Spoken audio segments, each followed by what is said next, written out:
Coming to you from Cosmic Fit Club in Long Island City, Queens. This is the Next Level Movements podcast, and I'm one of your hosts, Phil Schiffer. And I'm the other one, Rick Seidman. And here we go, Volume 4, 4th edition right here. After Thanksgiving, the aftermath of Thanksgiving, we actually had one that we were going to do and drop it before the Thanksgiving holiday, but we came out with it. It was kind of rushed. We thought it was kind of shitty, so we didn't want to, put it out. It was pretty shitty to our standards, so I think it was just better that we took a little extra time. Now we're going to get to this is the Wednesday after Thanksgiving, and we're just going to get to everything we wanted to get to, and maybe a little more from here. Post-Thanksgiving, a little bit of food in our belly. Feeling a little bit better about this podcast. Trying to work it off now. We don't have to rush. We don't have to jump to the next place. I think we were trying to do it. You had to get on a train that same afternoon. I had to run out Yeah. Not trying to pull a Joe and Mika. Yeah. So we got some time. We're going to talk. We wanted to talk about some different topics today, like pyramid schemes, cults. Yep. Just a little bit about some movements, what we really do at Next Level Movements, and whatever else kind of flows from there. So see where it goes. Oh, we also have Exposed. We're going to talk about. It's a nice little segment that we're working on that we're going to include every so often. Yeah, we'll see if we get some product reviews and whatever else comes to mind. If you're doing some funny business, you will be exposed. Yeah. No shady shit, no schemes, all of that stuff. So you want to get into that quick story about you meeting up with Sure. Mr. What was it? Marketing, network market? Not network. Is it network marketing? Network marketing, yeah. Apparently that's a new term for pyramid selling. So I guess people kind of caught on and pyramid selling got the scheme latched to it, and then multi-level marketing people kind of became hip to, and it's so instead of changing your business model, you just change the name so you can continue to deceive people. So then there's network marketing, there's recruit selling, a whole bunch of different names. So all the same kind of stuff is where you have to basically recruit people to sell under you in order for you to make money. Yeah, which first of all, everything does work in a pyramid format, and everybody's kind of has a boss. So that's true, but like me, I'm just, not interested in, I don't take any supplements, as you could tell from the previous podcast, and, I have no interest in selling energy drinks or whatever it is. I didn't even get to find out what the actual product was because this was so, little bit of information given, and hopefully in this short segment, be able to give some tips on how to see this stuff straight ahead. But I just had a brief meeting, and what the very first red flag was the guy didn't want to share too much about the business. So he pitched it as a mentorship program, and so I'm trying to do my own business, and I figured hey, if I could meet some successful person that is looking to do some mentoring, hey, that sounded like an interesting thing to get into. It's for entrepreneurs who have their own businesses and who want to help to either grow their business, market it, or just expand. So basically helping to grow the business. And I'm like, I've been trying to grow my business. Maybe I'll see what this person has to say.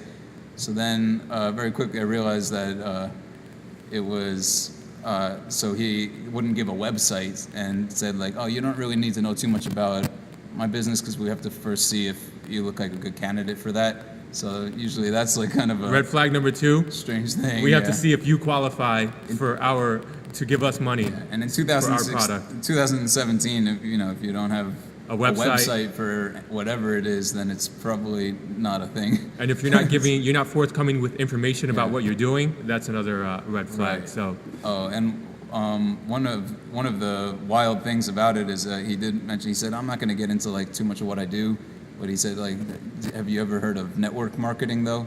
And I was like, "No, I don't think so. I don't think I've heard that term before. I know what networking is. I know what marketing is, but I never heard of network marketing." So he said, "Okay, so since you don't know what that is, I'm not going to waste the time and try to explain that to you. And I was like, it just stood out. I was like, what is this guy talking about? Since I don't know what it is, you're not going to explain it to me? It's like, no, if I don't know what it is, it makes sense to, explain it to me so I can be hip to what's going on. And then, eventually I kind of just asked, oh, is this something similar to like multi-level marketing? Is that type of thing? And, it turns out I'd like to mentor you. I have a mentor as well. I need to talk to that mentor. So I don't know what the. So you don't even know what he was selling or what it was, but I don't know what. I didn't spend enough time on it to find out any more information. So he's like, why don't you just say, why don't I meet with your mentor then, since you're just like a middleman, and then. I don't. Yeah. But at that point, you're just like, fuck that, I'm done. I don't want. But anyway, just a couple red flags. I'm not buying what you're selling. I gotta go. Oh, and one of the things was you could tell it's kind of trying to groom you, like try to prime you to see if you're a good candidate for this. What that basically means is, try to see like, are you a free thinker? Do you have a, process-oriented mind, or is it the final product? Is that what you think about? And all these little questions, they're kind of just trying to get into your head to see if you're a person easily that manipulated or naive. He said, do you care about what people think and about you? And obviously you want to be like no, I think for myself. I don't care what people think about me, but really, of course I care about what the people in my life it depends think too, about me. I care what Phil thinks about me. I care what my girlfriend thinks about me. It's like... Yeah, to an extent you care what people think. Like, to an extent I don't. Like, I'm going to dress how I want to dress. I'm going to do things the way I want to do them. But basically, basically what that means, though, is they want to know, are you going to, have a soundboard? Are you alone, or do you have people in your life that you'll be able to say, like, hey, what do you guys think about this? Do you think this is legit? And then they could be like, I don't think so. I think you're kind of getting into something that's not good. You get into a pyramid scheme where you get isolate you and then make sure that you don't talk to anybody about this, because they'll just tell you bad advice, and they'll tell you like you're not going to be successful. You don't want to do. It's. So that's the kind of things that I like. I just don't want to come off as that asshole who's trying to sell you useless products. Yeah. So nobody wants, or then they're gonna tell you flood your social media, your Facebook pages with advertisements, or trying to sell this stuff, and that's really not what I want to do. And it's usually anti-aging stuff, or it's usually some type of I don't know, energy drink or supplements or creams or and that's all stuff weight loss. I don't use myself, and I have no interest in selling. So it's like. Yeah, I mean, you could probably make some money in some of these situations, but it's like mostly people try to sell it to their friends, sell it to their family, and end up turning people off, and people think you're in a cult. And then that's all you can talk about is trying to sell this product, and you get mad because people aren't buying your product that you think are supposed to be your friends. So it just gets a little awkward. Then usually it gets annoying. You have to put so much money up front, invest so much that it's like you're in so deep that you have really to sell, and so, you become annoying. It's like when you buy the stocks, you invest in stock market, and then that stock just drops, and you're just like, all right, I just gotta ride it out and wait, because I'm already so deep in lost in money. Then waiting for the train for an hour, and then you're if I leave this very minute, the train's gonna come. But then this way, it's the more aggressive you are in selling, the more you think that you can make it back. But then it's just the more of an asshole you come off, and the more annoying, and the more people are not going to want to be around you because of that. Yep. So that's basically it. So it just seems like everything we're getting into now, is it a cult? Is it a pyramid scheme? What is it? So even products, like you were saying, supplements, Herbalife, things like that. It's all the kind of same thing where it's we recruit you, even them, I'll see the post where it's oh, we're looking for 5 motivated individuals to join my program. And then it's not we're looking for you. It's we want to see, if you're motivated, that we can sell you our products. And then, from there, then we get you to purchase products and start promoting products. And then it's just how those people start making money off of those people. Then they have to recruit people to do that. And I mean, that's all fine if that's how the business works, but it depends what kind of products you're putting out too. So I looked at what they have in the products. Was it like we were talking about, and it's a lot of chemicals. It's a lot of processed sugars, artificial ingredients. You talking about Herbalife? Yeah. Oh. the Herbalife stuff. And for me, that's not something I would take. Those aren't supplements that I would want to put into my body, and those aren't things that I would recommend to my clients. So at this point, it's like I'm not going to sponsor something or stand behind something that I don't agree with, or something that I wouldn't take myself. So we owe that as professionals to our clients and to ourselves to not kind of stay true to what we do and what we preach here, and not really just try to make money off of bullshit products. Right. Listen to the previous podcast if you want to know a little bit about bullshit products and our view on supplements and all of that. But yeah, I mean, Dream us Elegance. being body, right? Got to mention them at Those least once an fucking guys. episode. Spam me like 10 times today. So I mean, just being into body weight. First of all, you're kind of a minimalist. You're kind of a purist. So you try to get along with as little as possible. Like I don't really. Yeah. No. Even just stuff-wise, I don't have very much stuff, and I really enjoy the fact that you can train with just your body weight.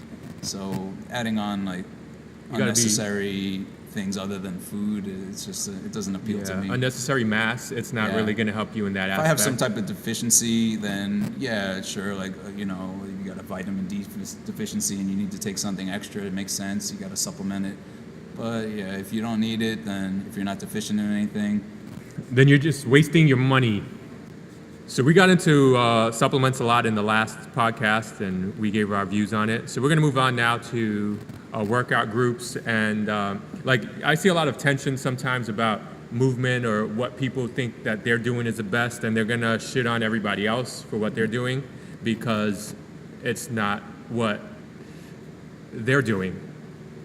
I mean, everybody's thing is the best. It's like we're all the best. So you can't mix a little bit of this and that. Like you have to just belong to one group. Basically, trying to just justify whatever you're doing, whether it's like biking. I've heard people say oh no, biking, that's all you need, that's the best thing, and it's actually the natural posture for you. And it's like, dude, you're leaned over like this. I mean, it's good for your endurance or your cardio, your legs, of course, but it's after too much of it, your hamstrings are gonna get tight because the knees are always pretty much flexed. Yeah, I mean, there's no single thing you can do that's the best. So it's kind of like, I mean, even me, I specialize in calisthenics, and I've been doing that for a decade now. But I mean, I'll be the first to admit that there's very little for your lower posterior chain.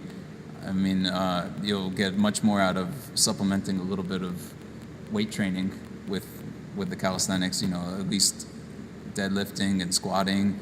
Even one-leg squats is more the front of your legs, not so much the back. Or even the body weight pistol squats. Yeah, you could do some glute ham raise, but really. But like you were saying, there's really something that is lacking, and that's something you have to add in through another form of exercise. And it's good to do a mix. Yeah, even with that, it's like if you're working out so much, your muscles are getting tight, you might want to do some stretching, do some yoga, just to help to release some of the tension in the muscles.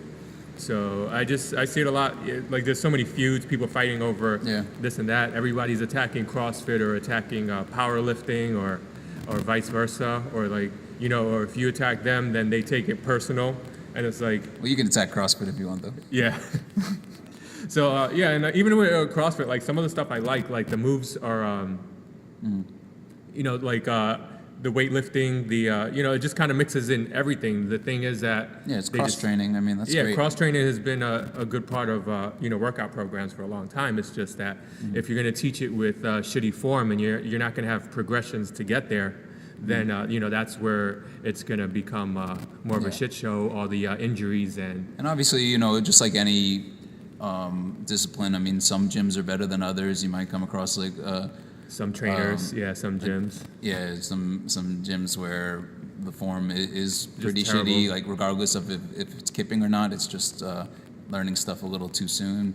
And, I mean, you can get that in any gym, of course. Yeah, and there's like progression. Like no It's matter not what you just do, CrossFit, but you can't come into a gym without ever lifting weights. Even if you take their little like fundamentals course Yeah. and start with powerlifting, like there's just no way you can do that. You have to progress through the series of weightlifting exercises first, and then especially with the powerlifting, like your body has to move in a certain way that it's not trained to do if you're coming in like off the bat without any workout experience, and then you're just putting yourself at a higher rate of injury because Yeah. these are explosive movements where you really don't get the time to change your movement or decelerate.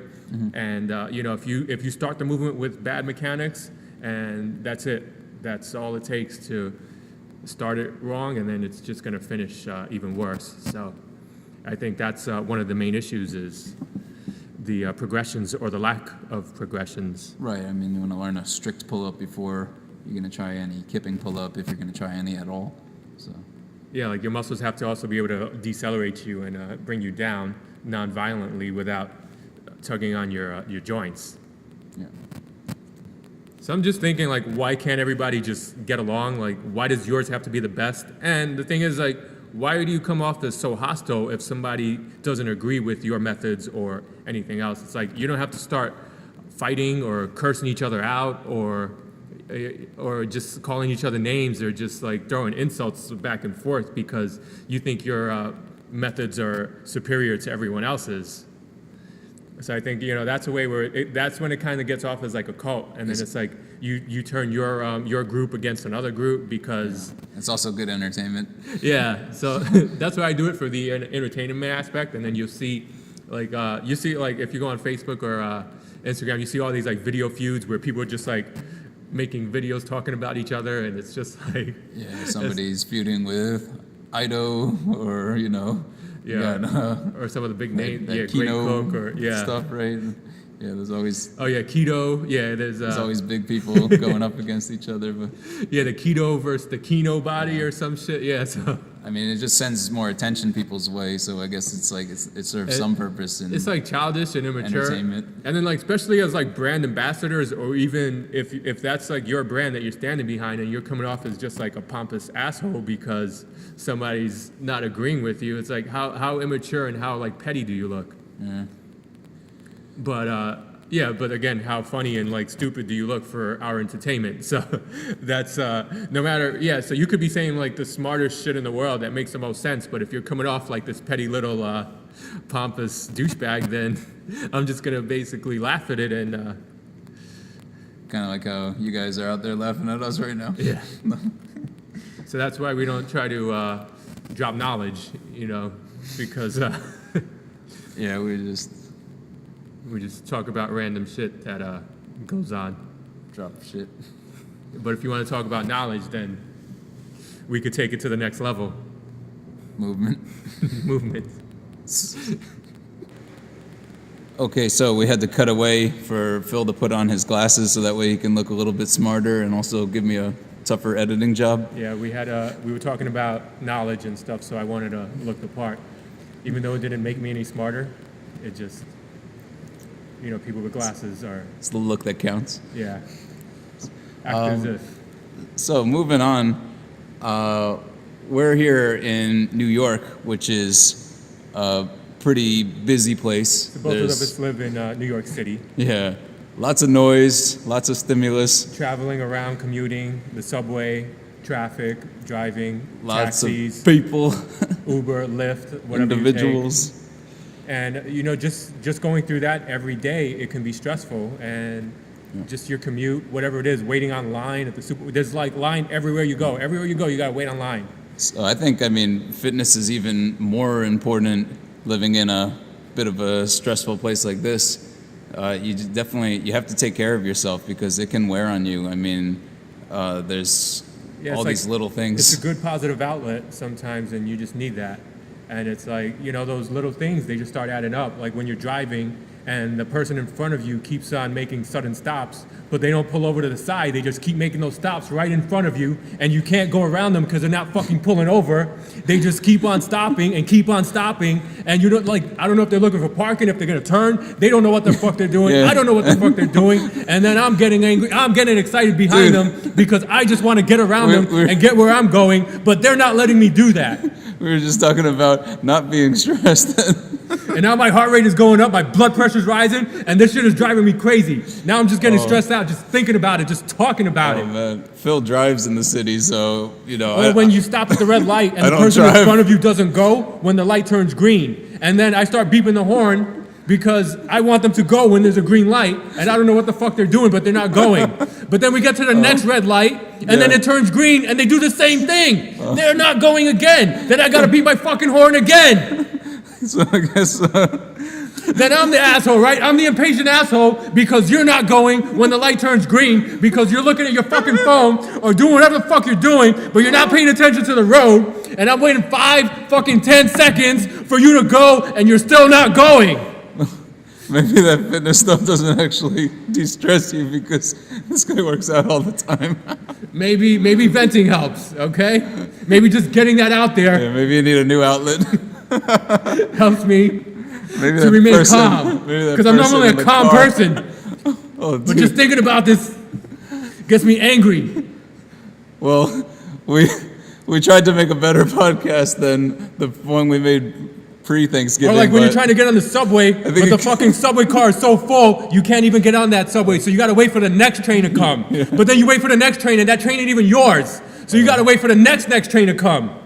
Then you're waiting even longer. Then the shit gets even more packed. The station keeps getting more packed, and the train comes, and the train is even more packed than the last one. Man. And then you got to decide: am I just gonna stay here all night, or am I gonna get on this even more fucking packed train and just like standing there like a little sardine so I can get home? For those of you watching the audio version of this, or listening to the audio version, he's got veins popping out of his forehead. But yeah, I think we made after this. a worse. Yeah, I think we ended up making a worse podcast than our previous one. My heart rate's elevated right now, and I didn't even work out yet. Oh man, we've been working out all day. What are you talking about? Well, not in the past hour. All right. Yeah, today we did ring muscle-ups plus bar muscle-ups. It's killer. A bit of weighted pull-ups. Yeah, we just did mainly upper body today, and we started with now we usually warm up with kickboxing. Well, that calms you down.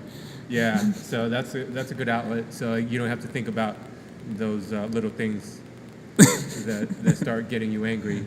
Like when I'm driving down the street, Dude, and then somebody, I stop at the stop sign, but then the car at the intersection, they don't even stop. They just keep on fucking going. And then like I'm trying to go, but they're not like, it's like you stop, I stop, you stop, you wait your turn, I go because I stop first. But they don't even stop. They just like do that California roll through the stop sign. So like I'm at a full stop, and then they just do not stop, and that shit just drives me crazy. All right, I think we got to wrap this podcast up. So. There it was, the fourth one. Got to hear about pyramid schemes, and I'm not talking reps. The only type of pyramid schemes we're into are maybe pull-up pyramid, push-up pyramid. But we also when you're waiting for the train, and then the train just never comes. All right, dude. And you're just like at the train station, just like waiting and waiting, and you're looking down the fucking tracks to see if that light is showing, but the light never shows. Like you don't even see the light, and you're just waiting and waiting for the train, and it just seems like it's never coming. We just lost all 9 of our listeners. So, anyway, hope you enjoyed this. This is the first time we did the video podcast of it. Hopefully, Phil doesn't I'm calm. Go out into another rant. What do you want to wrap this up with? All right, what do we have? Some plugs? Yeah, you got some plugs, some promos. So first thing is we have our ring muscle up tutorial coming out. I'll be posting that within the next day or two, probably on Friday. Look out for that. The Next Level Movements YouTube page going. Yep. Website. That'll be our first video on our Next Level Movements podcast. All right, you got the Costa Rica trip. Yeah, so MR Calisthenics, Mark and I, we're going to be doing a 6-day, 5-night calisthenics retreat in Costa Rica. It seems like it might be the first of its kind. There's a lot of yoga retreats out there. There's a lot of meditation retreats, but this is going to be first calisthenics retreat. And we'll be out there living in bungalows on the Pacific Ocean. It's going to be a beautiful tropical environment, farm to table meals. There's going to be, what else? Multiple training sessions on private beaches in the forest. It's going to be excellent. So look out for that. That's going to be February 26th to March 3rd. So if you're looking to sign up for that, shoot me an email. Check out mrcalisthenics.com/retreat. And anything else? Yeah, you know what else? It's like when you get on the train, and then all of a sudden that shit goes express. So like, they don't even say nothing. Like, you're on one stop, it's going local, you're about to go home. Then all of a sudden that shit goes express, and you don't even know nothing. So then you got to go express, you got to miss your stop, go to the next stop. So then I'm trying to get back, so I got to go back now to get to my stop. But then that train is going express too. So it's like, how the fuck do I get home if that train's going express, going one way, and then the other train's going express too? So then it's either like, I got to get out of the station and walk like 60 blocks just to get home because the train decides to go express, or then even if it's not even working, sometimes I get to the train station, that shit is not even working on the weekends. Yeah, well, that's true. But I think we just lost all the sponsors that we don't have. And so now we lost our budget. Our producer don't even want to do another fucking podcast. More stress. Well, our producer's like walking away right now. That's not possible because our producer is a tripod. But and our MacBook and our microphone. Yeah, I think we ran out of budget. I don't think we're going to be able to keep up this podcast any further. This is the last episode. Enjoy. I don't even know if it's called an episode. Not with all the stress the fucking the life in New York is causing us. We're done. We're done. We're finished. All right. That's it. We're closing down. Chapter 11. No, see you next time. All right. Yeah, so keep on listening. Thanks for listening. And until the next time. Bye. Bye. This is Rick. And this is Phil. And this has been the Next Level Movements podcast. Thank you for listening. And we'll see you on Volume 5. Oh, you know what else? It's like sometimes when you go to the train station. Fired. I can't work with this guy anymore. When you go to the train station, then you pay your fare, and then you go down the fucking stairs. Then you see a sign that says the train is no longer working. Why didn't you put that shit up?